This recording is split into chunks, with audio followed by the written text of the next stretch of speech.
Hi everyone, solutions पढ़ रहे थे हम लोग कॉलिगेटिव प्रॉपर्टीज़ के बारे में। और पहला कॉलिगेटिव प्रॉपर्टी जो था relative lowering of vapour pressure, उसके बारे में हम लोग पढ़ चुके हैं।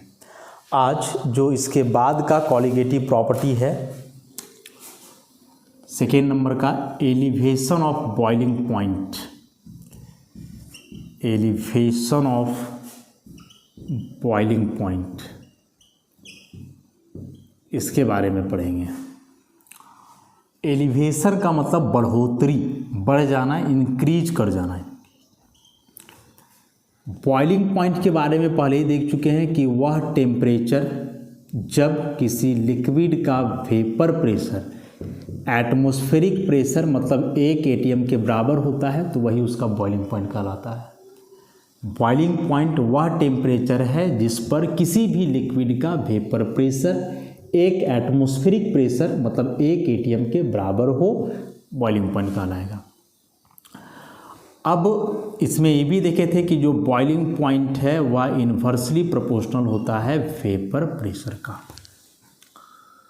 अभी जो एलिवेशन ऑफ बॉइलिंग पॉइंट है, इसका मतलब क्या हुआ समझोगे कि जब किसी प्योर लिक्विड सॉल्वेंट में नॉन वोलेटाइल सॉल्यूट मिलाते हैं तो सरफेस पर नंबर ऑफ वोलेटाइल मॉलिक्यूल का संख्या घट जाता है, जो ऑलरेडी पीछे देख चुके हैं हम लोग।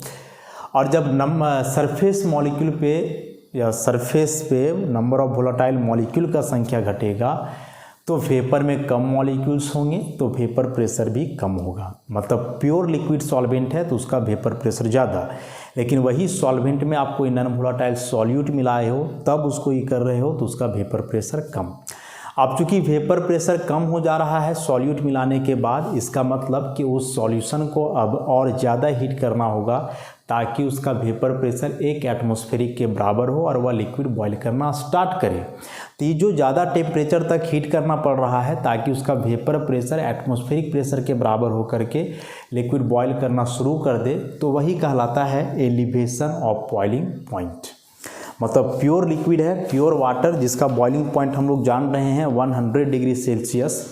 वही वाटर में जब आप कोई सॉल्यूट मिला दो, नमक मिला दो, ग्लूकोज मिला दो, तब उस वाटर को बॉयल करो तो अब वह वाटर 100 डिग्री सेल्सियस पे ना बॉयल करके उससे ज़्यादा टेम्परेचर लेगा और जितना ज़्यादा तुम सॉल्यूट मिलाए रहोगे उतना ज़्यादा टेम्परेचर पे जो है वह बॉयल होगा। तो इसके लिए हम लोग एक ग्राफ प्लॉट करेंगे। इधर टेम्परेचर लें हम लोग, एक्स एक्सिस की तरफ लेफ्ट टू राइट बढ़ रहा है, इधर नीचे से ऊपर वेपर प्रेशर बढ़ रहा है। और यहाँ मान लें कि वेपर प्रेशर 1 atm है, ऐसा इस तरीके से 2 ग्राफ प्लॉट करेंगे हम लोग ऐसा।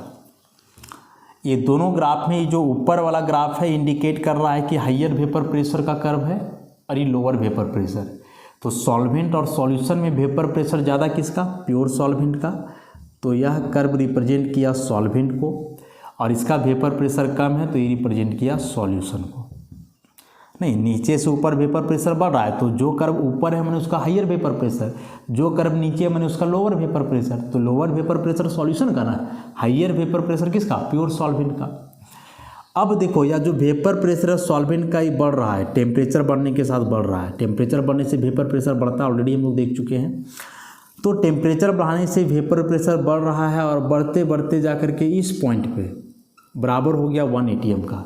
और जब वेपर प्रेशर 1 atm के बराबर हो गया मतलब अभी बॉयल करेगा, तो इतना करने के लिए जो टेम्परेचर लगा, that temperature is called the boiling point of pure solvent which is indicated by T0 उसी प्रकार से यह सॉल्यूशन है तो सॉल्यूशन का भी देखो वेपर प्रेशर बढ़ रहा है टेम्परेचर बढ़ने से, और बढ़ते बढ़ते जो है यहाँ जा कर के बराबर हो गया 1 atm पे।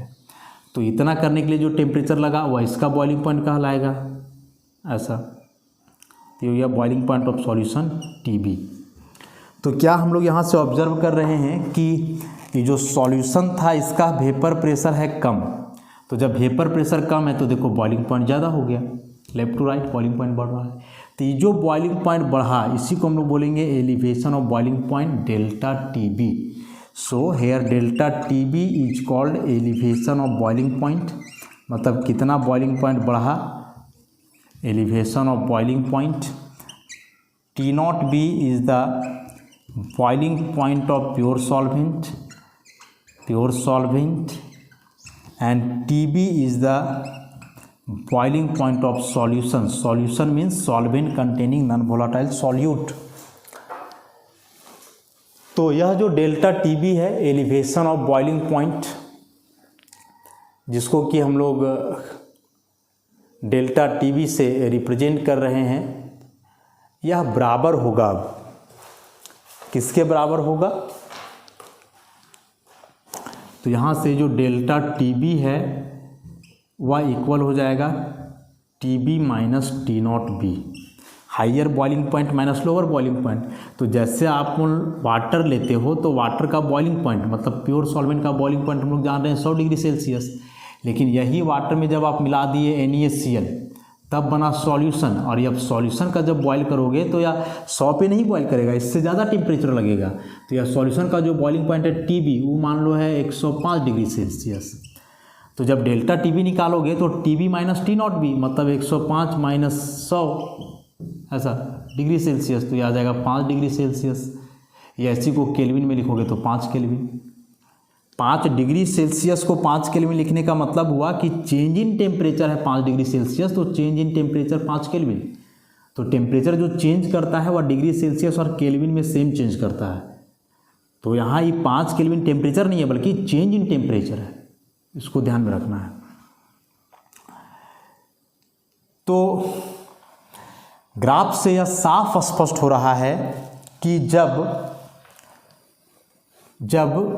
प्योर सॉल्वेंट में नॉन वोलाटाइल सॉल्यूट मिला रहे हैं तो जो सॉल्यूशन बन रहा है इसका वेपर प्रेशर घट रहा है, और वेपर प्रेशर घटने से देखो इसका बॉइलिंग पॉइंट बढ़ रहा है। तो जो बॉइलिंग पॉइंट बढ़ा है इसी को हम लोग बोले एलिवेशन ऑफ बॉइलिंग पॉइंट, जो कि बराबर होगा सॉल्वेंट का सॉल्यूशन का boiling point minus pure solvent का बॉइलिंग पॉइंट क्या। अब यह जो एलिवेशन ऑफ बॉइलिंग पॉइंट है डेल्टा TB, यह डिपेंड करता है सॉल्यूशन के मोलैलिटी पे, और ऐसा एक्सपेरिमेंटली पाया गया है कि जो एलिवेशन ऑफ बॉइलिंग पॉइंट है delta TB is directly proportional to molality of solution M। Here M is the molality of solution. तो यह सॉल्यूशन के मोलैलिटी का डायरेक्टली प्रोपोर्शनल कैसे है, उसी को थोड़ा हम लोग अच्छे से एक्सप्लेन करेंगे। तो देखो वेपर प्रेशर और टेम्परेचर के बीच हुआ डायरेक्ट रिलेशन कि टेम्परेचर बढ़ाओगे तो वेपर प्रेशर बढ़ेगा। Vapour pressure pure liquid solvent का लेते हैं और एक हम लोग सॉल्यूशन का। तो सॉल्यूशन में चूंकि कॉलिगेटिव प्रॉपर्टी पढ़ रहे हैं तो वेरी डाइल्यूट सॉल्यूशन की बात करने वाले हैं हम लोग। तो यहाँ फिर से एक ग्राफ प्लॉट करेंगे हम लोग, इधर टेम्परेचर और यहाँ वेपर प्रेशर नीचे से ऊपर बढ़ रहा है, लेफ्ट टू राइट बढ़ रहा है। यहाँ पर बॉर्डर लाइन है मतलब 1 atm प्रेशर है। तो यह जो 1 atm प्रेशर है इसको मान लो P0, और अब 3 कर्व बनाएंगे।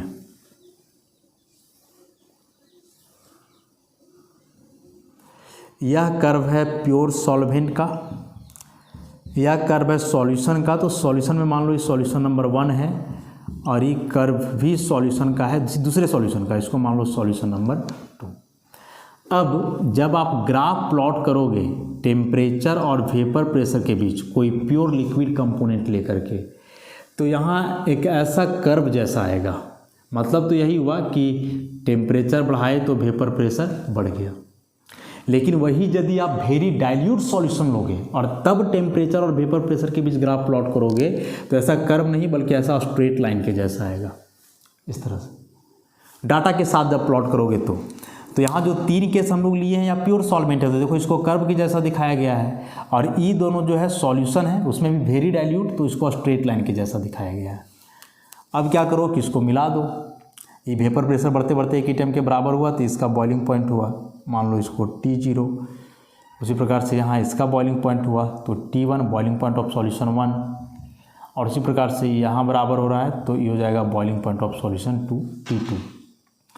उसी प्रकार से प्रेशर वाले एक्सिस पे मिलाओगे तो इसका प्रेशर ये हुआ P1 और इसका यहाँ प्रेशर ये कहलाएगा P2।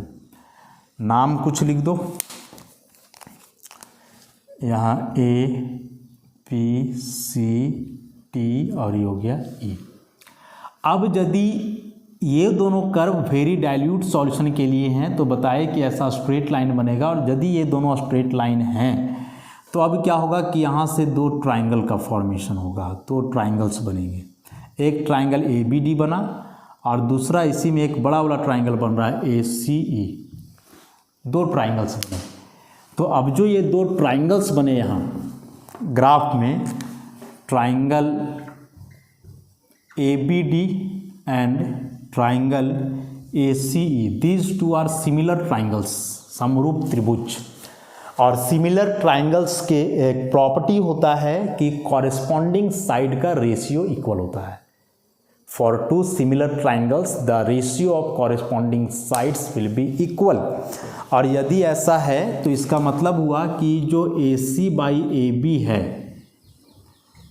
यह इक्वल होगा ए ई बाई ए डी का। सिमिलर ट्राइंगल्स हैं इसीलिए। अभी ए सी क्या है, ए सी मैंने यहाँ से यहाँ तक का डिस्टेंस, तो यहाँ से यहाँ तक का डिस्टेंस कैसे निकालोगे कि जो हाइयर वैल्यू है माइनस लोअर, तो हो गया T2 माइनस T0। वैसे ही ए बी, तो यहाँ higher value T1 T0, T1 minus T0।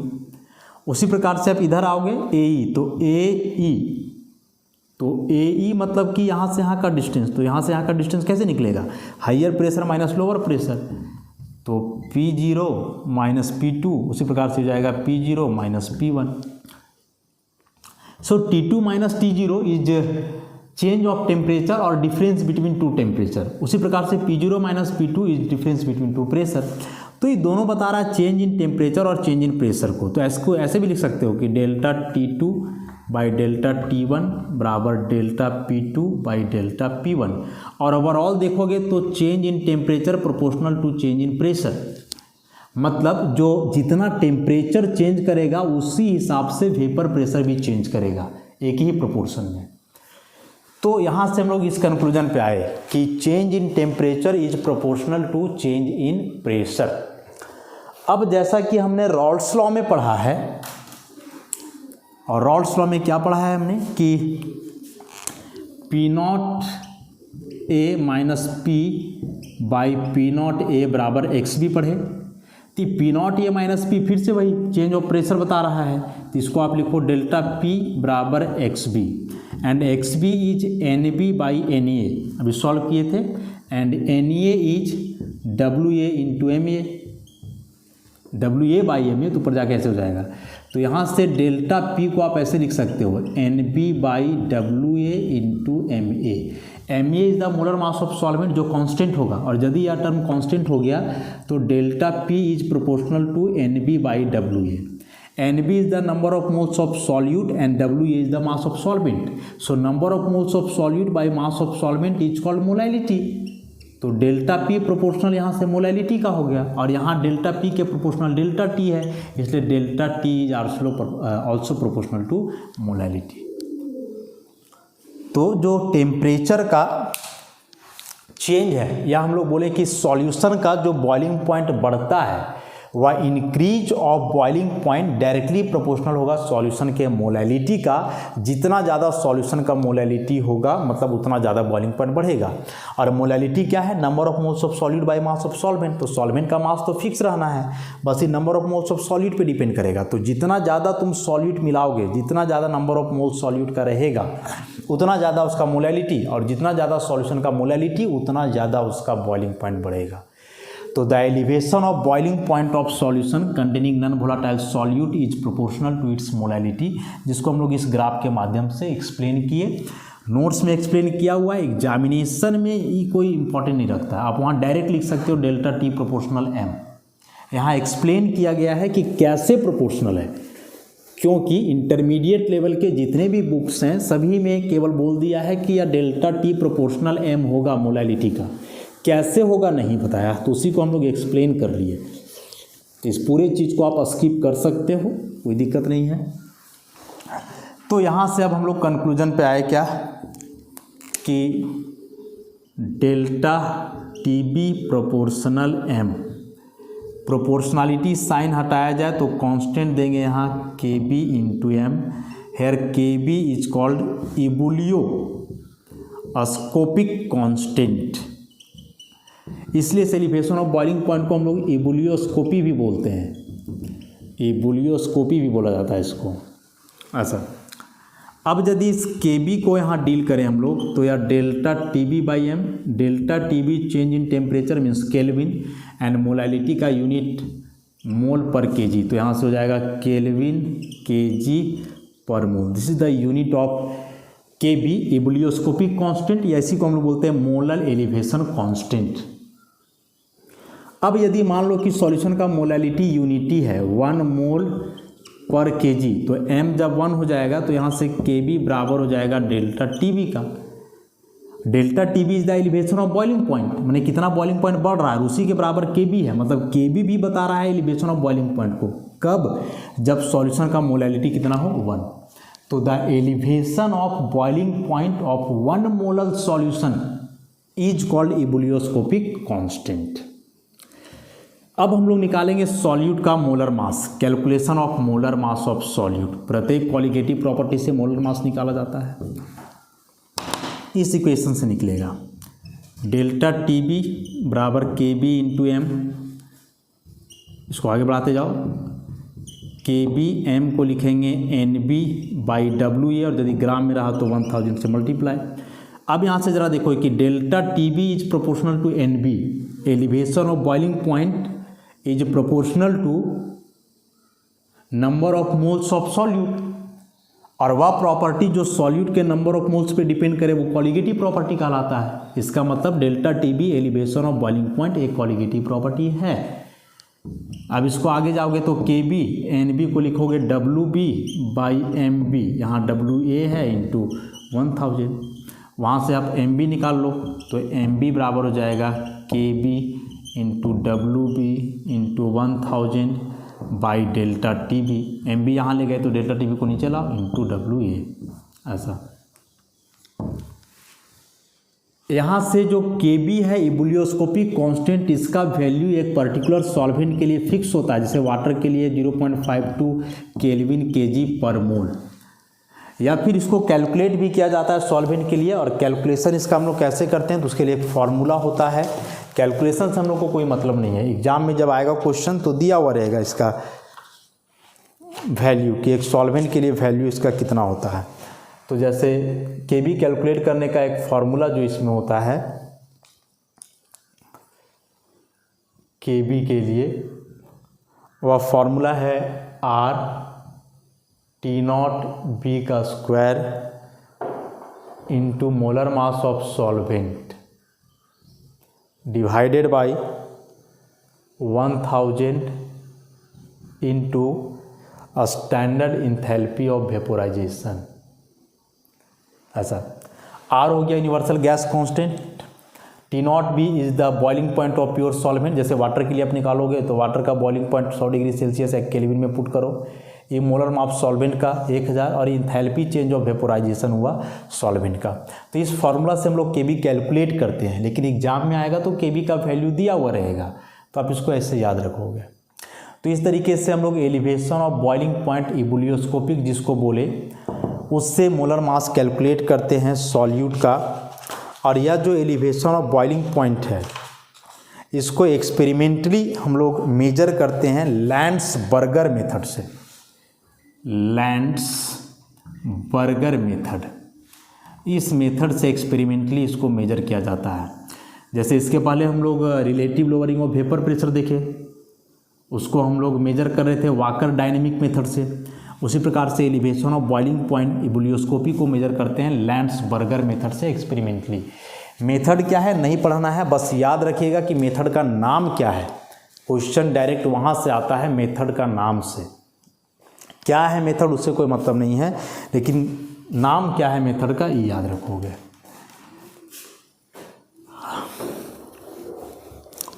अब अगला जो कॉलिगेटिव प्रॉपर्टी है इसमें, depression of freezing point, depression of freezing point.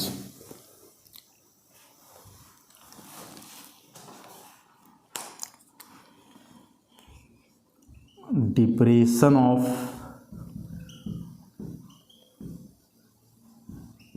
Freezing point.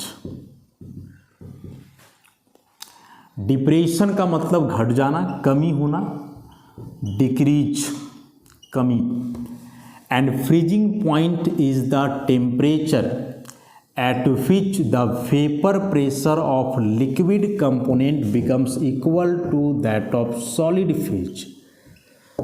जिस टेम्परेचर पे कोई लिक्विड फ्रीज करता हो, जम जाता हो, फ्रीजिंग पॉइंट कहलाएगा।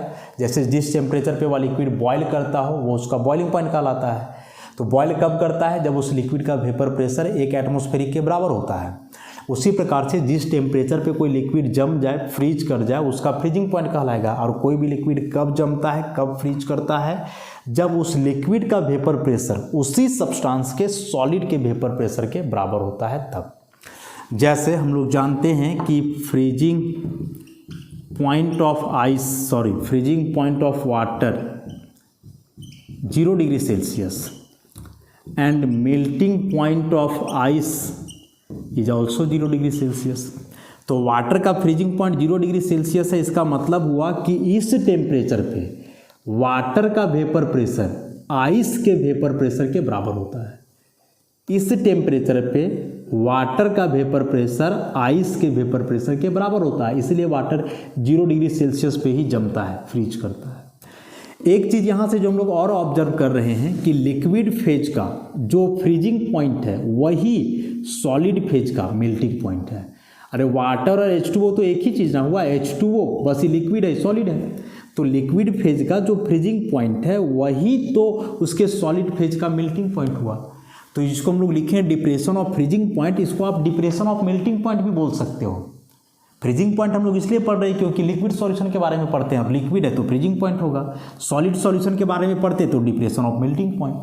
तो सेम चीज़ है, यदि लिक्विड फेज का फ्रीजिंग पॉइंट घट रहा है तो उसके सॉलिड फेज का मेल्टिंग पॉइंट भी घटेगा। दोनों एक दूसरे के इक्विवेलेंट है, इस बात को अच्छे से ध्यान में रखोगे। अब जब किसी प्योर लिक्विड सॉल्वेंट में नॉन वोलेटाइल सॉल्यूट मिलाते हैं तो जो सॉल्यूशन बनता है उसका वेपर प्रेशर हो जाता है कम, और जब वेपर प्रेशर सॉल्यूशन का कम हो जाता है तो उसका फ्रीजिंग पॉइंट भी डिक्रीज कर जाता है, फ्रीजिंग पॉइंट भी कम हो जाता है। कैसे कम हो जाएगा? ग्राफ के माध्यम से हम लोग समझेंगे। जैसे मान लो कि इधर आप लिए हो टेम्परेचर, लेफ्ट टू राइट बढ़ रहा है, इधर वेपर प्रेशर नीचे से ऊपर बढ़ रहा है। तो 3 ग्राफ हम लोग प्लॉट करेंगे। यह जो ग्राफ है प्योर सॉलिड सॉल्वेंट का है, ये जो है लिक्विड सॉल्वेंट का है, लिक्विड सॉल्वेंट का है। यदि सॉल्वेंट यहाँ वाटर मान लिया जाए सपोज, तो यह हो गया आइस, ये हो गया वाटर, तो ये जो है सॉल्यूशन हो जाएगा। और सपोज मान लें हम लोग कि सॉल्यूशन में क्या है, तो वाटर प्लस NaCl ऐसा मान लिया जाए ऐसा। तो देखो ये लिक्विड सॉल्वेंट का वेपर प्रेशर कर्व है सॉलिड सॉल्वेंट का, तो इस पॉइंट पे लिक्विड और सॉलिड फेज दोनों का वेपर प्रेशर इक्वल हो रहा है, तो इसका फ्रीजिंग पॉइंट कहलाएगा ऐसे। This is the freezing point of pure solvent T0F। उसी प्रकार से सॉल्यूशन का वेपर प्रेशर कर्व है, तो ये वेपर प्रेशर आकर के यहाँ मिल रहा है सॉलिड का, सॉल्यूशन भी तो लिक्विड ही रहेगा ना, तो लिक्विड फेज का वेपर प्रेशर देखो सॉलिड के बराबर हो गया यहाँ, तो ये कहलाएगा इसका फ्रीजिंग पॉइंट TF। तो क्या देख रहे हैं हम लोग यहाँ से कि सॉल्यूशन जो है उसका वेपर प्रेशर कम था, तो देखो फ्रीजिंग पॉइंट भी कम हो गया। लेफ्ट टू राइट टेम्परेचर बढ़ रहा है तो राइट टू लेफ्ट घटेगा ही, तो वेपर प्रेशर कम रहने से फ्रीजिंग पॉइंट भी कम हो जाता है। जो फ्रीजिंग पॉइंट घटेगा इसको हम लोग बोलेंगे delta TF, depression of freezing point. यदि आप यहाँ वाटर लेकर के रखे हो तो प्योर लिक्विड वाटर जो है वाटर, उसका तो जानते हैं हम लोग फ्रीजिंग पॉइंट 0 डिग्री सेल्सियस। तो यदि यार टेम्परेचर 0 डिग्री सेल्सियस है तो जो सॉल्यूशन होगा उसका फ्रीजिंग पॉइंट इससे कम है, तो कम है, मान लो सपोज कि -5 डिग्री सेल्सियस है ऐसा। तो 0 से जो -5 हुआ इसी को हम लोग बोलेंगे depression of freezing point delta TF। तो इसको क्या लिखोगे T0F माइनस TF। तो T0F है 0 डिग्री सेल्सियस और ई है -5 डिग्री सेल्सियस, तो कितना का अंतर आ गया, 5 डिग्री सेल्सियस। और चेंज इन टेम्परेचर केल्विन में वही रहेगा। तो प्योर लिक्विड सॉल्वेंट की तुलना में सॉल्यूशन का जो फ्रीजिंग पॉइंट घटता है, डिक्रीज करता है, वही कहलाता है डिप्रेशन ऑफ फ्रीजिंग पॉइंट।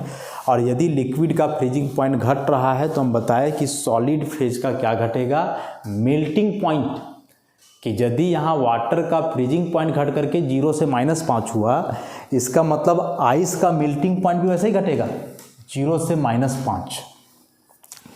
अब यह जो डेल्टा TF है प्रोपोर्शनल होगा मोलैलिटी का। कैसे प्रोपोर्शनल होगा, तो पिछला अभी हम लोग देखे कुछ देर पहले एलिवेशन ऑफ बॉइलिंग पॉइंट में, उसको प्लॉट करके ग्राफ प्लॉट करके बताया गया था, तो वैसे ही इसमें भी है, तो उतना इसमें नहीं किया जाएगा।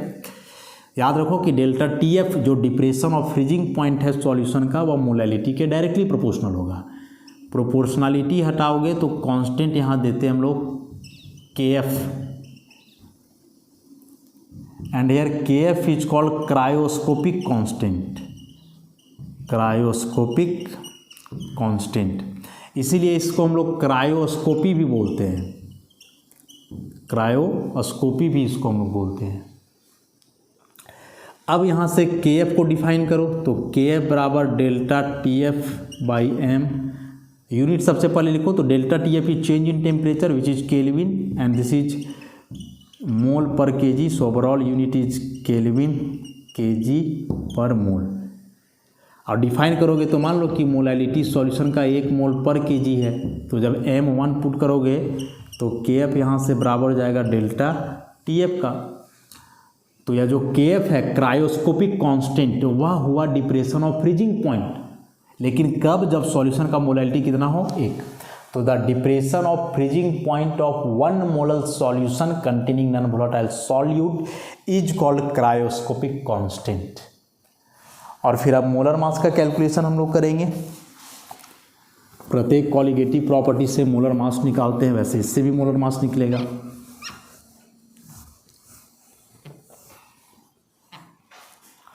तो एक जो मेन फॉर्मूला यहाँ से आया, delta TF equal to KF into m। So delta TF equal to KF and m is NB/WA into 1000। Here delta TF depression of freezing point depends on number of moles of B that is solute, that's why it is a colligative property.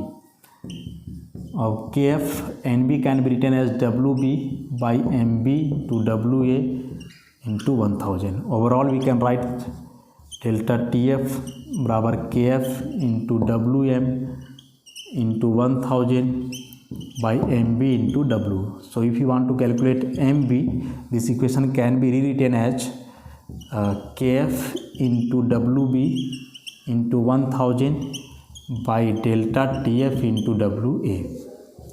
This is the formula for calculation of molar mass of solute. Here KF is cryoscopic constant. It has a constant value for particular solvent. For water it is 1.6 Kelvin kg per mole. Exam में दिया हुआ रहेगा। या फिर KB के जैसा ही KF को भी आप कैलकुलेट कर सकते हो, KF को भी कैलकुलेट कर सकते हो। फॉर्मूला हो जाएगा R/T0F का square into molar mass of solvent, molar mass of solvent divided by 1000 into delta H। Vaporisation के जगह आप इसका कंडेंसेशन वाला ले लो टर्म। तो यहाँ से KF जो है हम लोग कैलकुलेट कर सकते हैं, लेकिन एग्जामिनेशन में जो है KF दिया हुआ रहता है, तो उतना हम लोग को लोड नहीं लेना है। Fusion, enthalpy of fusion, standard enthalpy of fusion. R हुआ universal gas constant, T0F is the freezing point of pure solvent. यदि वाटर लिए तो यह लेना होगा 273 केल्विन। मोलर मास सॉल्वेंट का 1000 और स्टैंडर्ड इंथैल्पी ऑफ फ्यूजन वो सॉल्वेंट के लिए फिक्स होता है, तो इसे कैलकुलेट किया जा सकता है फॉर्मूला से। हालांकि एक सॉल्वेंट के लिए वैल्यू कांस्टेंट है, तो वह एग्जाम में जो है दिया हुआ रहेगा। तो यहाँ से हम लोग जो है डिप्रेशन ऑफ फ्रीजिंग पॉइंट के मदद से सॉल्यूट का मोलर मास कैलकुलेट कर सकते हैं। अब ये दोनों तो ऑलमोस्ट सिमिलर हुए, एलिवेशन ऑफ बॉइलिंग पॉइंट और डिप्रेशन ऑफ फ्रीजिंग पॉइंट। वहाँ हो रहा था कि लिक्विड का बॉइलिंग पॉइंट बढ़ जा रहा था और यहाँ है कि फ्रीजिंग पॉइंट घट जा रहा है। क्यों? क्योंकि वेपर प्रेशर घट रहा था, तो जो बॉइलिंग पॉइंट होता है वह वेपर प्रेशर का इन्वर्सली प्रोपोर्शनल होता है और फ्रीजिंग पॉइंट वेपर प्रेशर का डायरेक्टली प्रोपोर्शनल। तो यदि वेपर प्रेशर घट रहा है तो बॉइलिंग पॉइंट बढ़ेगा और फ्रीजिंग पॉइंट घट जाएगा। तो इसी को दो अलग अलग केस में हम लोग स्टडी किए। अब जो यहाँ हम लोग पढ़े डिप्रेशन ऑफ फ्रीजिंग पॉइंट, इसका एप्लीकेशन यूज है डेली लाइफ में, इसका यूज हम लोग जानते हैं। और क्या इसका यूज है एक बार उसको समझ लेते हैं। जो बड़ी बड़ी गाड़ियाँ होती हैं, ट्रक, बस, जो कंटिन्यूअस एक लॉन्ग डिस्टेंस ट्रैवल करते हैं, तो लगातार गाड़ी चल रही है तो उसका इंजन काफ़ी गर्म हो जाना है। और इंजन जब काफ़ी गर्म हो जाएगा तो इंजन सीज कर सकता है या आग लग सकता है। तो वो सब ना हो इसीलिए गाड़ी का इंजन के पास लगा हुआ रहता है एक radiator. This is radiator. Radiator mean जो रेडिएशन इमिट करता हो। तो ये क्या करता है कि इंजन के हीट को इमिट करता है, लेकिन उतना हीट नहीं इमिट कर पाएगा जिससे कि इंजन कूल रहे। तो हम लोग क्या करते हैं कि इसमें रेडिएटर में पानी डालते हैं, वाटर।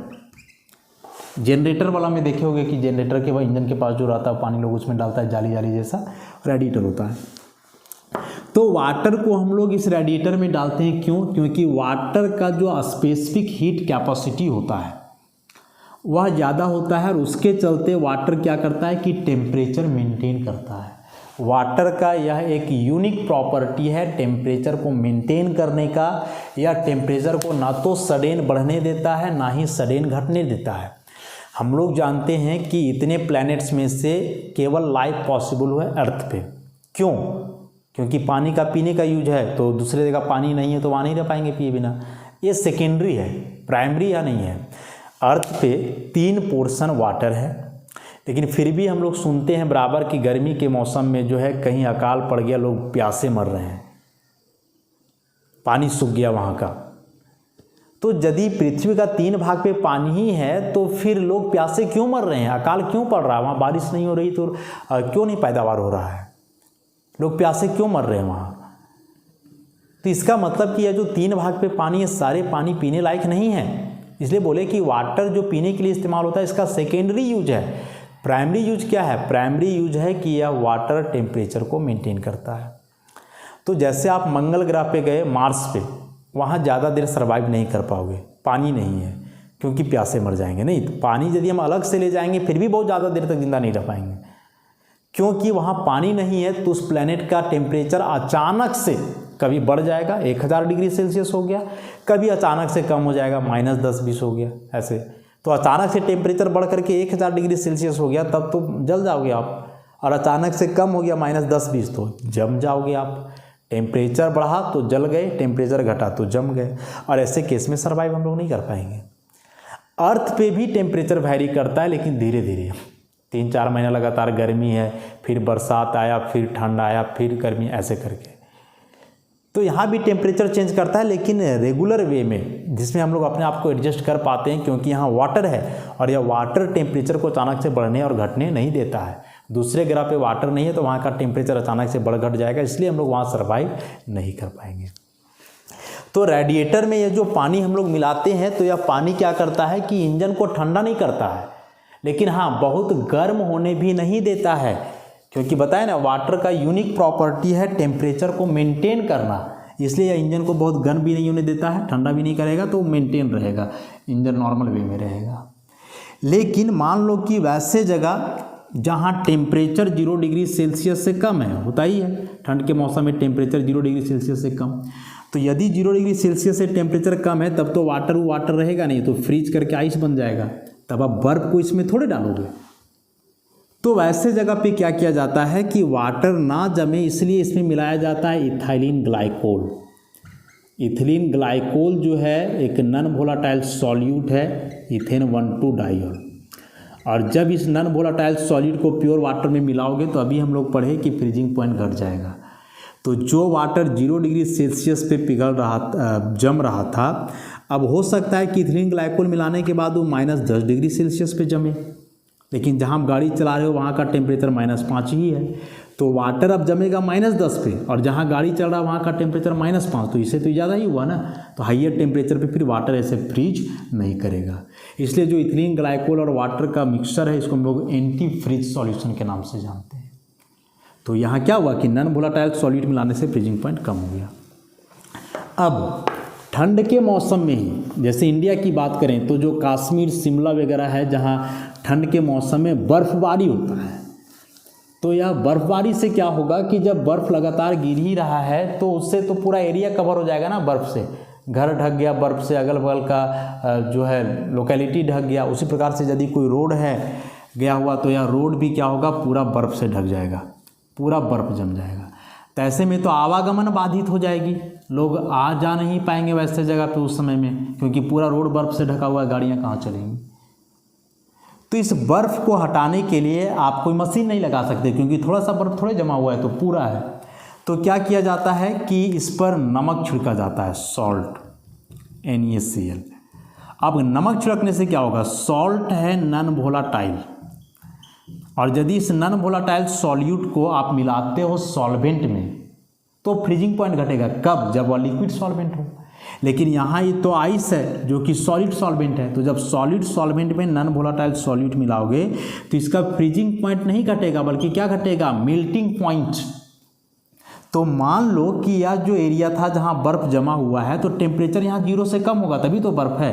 तो मान ली टेम्परेचर है -5, बर्फ़ से ढक गया, लेकिन अभी -5 है, इसीलिए बर्फ़ है, पिघल नहीं रहा है, क्योंकि पिघलने के लिए इसको 0 डिग्री सेल्सियस चाहिए तब। तो अब क्या होगा कि जब तुम नमक छिड़कोगे इस बर्फ़ पे तो ऐसा करने से बर्फ़ का मेल्टिंग पॉइंट घटेगा। तो जो बर्फ़ 0 पे पिघल रहा था हो सकता है वो -10 पे पिघल जाए, और वहाँ का टेम्परेचर -5 है, तो -10 से तो बड़ा हुआ -5, तो हाइयर टेम्परेचर हुआ, तब क्या होगा कि वहाँ का आइस जो है ऑटोमेटिकली मेल्ट कर जाएगा और वहाँ से हट जाएगा। तो यहाँ भी वही चीज़ हो रहा है, डिप्रेशन ऑफ फ्रीजिंग पॉइंट या बोले डिप्रेशन ऑफ मेल्टिंग पॉइंट वाला कंसेप्ट आया।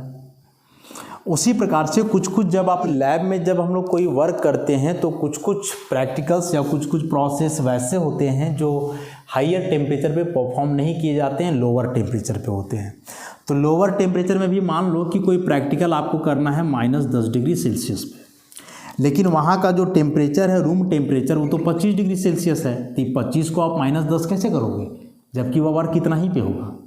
तो हम लोग क्या करते हैं कि उस लैब को इंटरनली कवर करते हैं। कैसे, तो आइस और सॉल्ट का मिक्सचर से, और जब आइस और सॉल्ट का मिक्सचर से इंटरनली उसको कवर करोगे तो क्या होगा कि आइस में सॉल्ट मिलाने से अभी हम लोग देखें कि उसका मेल्टिंग पॉइंट घट जाता है। मेल्टिंग पॉइंट घट जाएगा मतलब एटमॉस्फेयर का टेम्परेचर घट जाएगा। मेल्टिंग पॉइंट क्या हुआ, टेम्परेचर।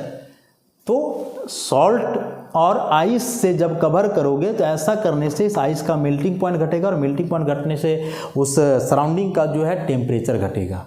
और बोल रहा है कि इस तरह से जो है करके -33 डिग्री सेल्सियस तक का टेम्परेचर अचीव किया जा चुका है या किया जा सकता है। तो यह जो था डिप्रेशन ऑफ फ्रीजिंग पॉइंट का कंसेप्ट था, काफ़ी इंपॉर्टेंट कंसेप्ट जो डे टू डे लाइफ में हम लोग फेस करते हैं, इसके बारे में आज हम लोग पढ़े। नेक्स्ट क्लास में जो है अभी तक जो 3 कॉलिगेटिव प्रॉपर्टीज हम लोग पढ़े, तीनों से रिलेटेड कुछ न्यूमेरिकल प्रॉब्लम्स देखेंगे, और फिर जो एक कॉलिगेटिव प्रॉपर्टी बचा ऑस्मोटिक प्रेशर, उसके बारे में डील करेंगे। तो आज के लिए इतना ही, धन्यवाद।